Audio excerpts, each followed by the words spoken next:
আজকে আমি বানাবো সর্ষে বেগুনের ঝাল। এর জন্য আমি নিয়ে নিয়েছি সর্ষে বাটা, টমেটো পেস্ট এবং চেরা কাঁচা লঙ্কা।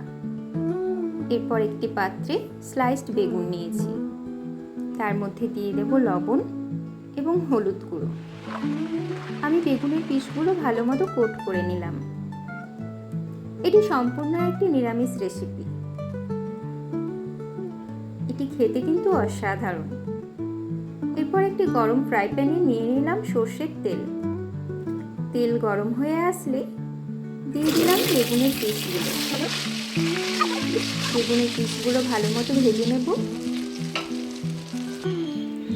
ভাজা হয়ে গেলে সেগুলো একটি পাত্রে উঠিয়ে নিলাম।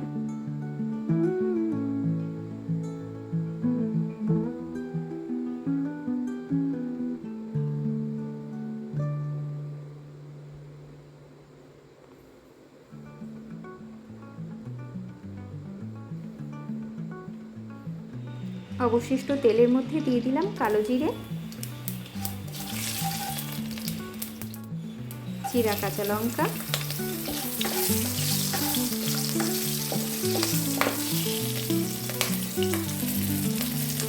এবারে দিয়ে দিলাম টমেটো পেস্ট। এবারে আমি ভালো মতো কষিয়ে নেব। কষানো হয়ে গেলে দিয়ে দেব হলুদ গুঁড়ো, স্বাদ মতো লবণ,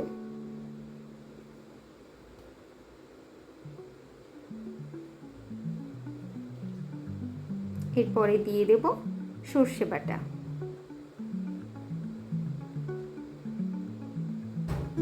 আমি ভালো মতো মশলাটা কষিয়ে নিলাম।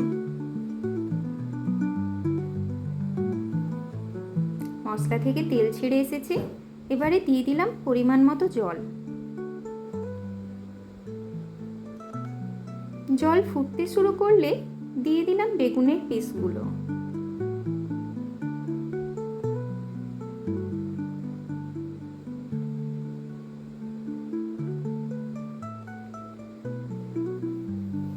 লক্ষ্য রাখতে হবে বেগুনের পিসগুলোর মধ্যে যাতে মশলাটা ভালো মতো ঢোকে। আমার সর্ষে বেগুনের ঝাল একেবারে তৈরি। এটি এবার আমি পরিবেশন করলাম।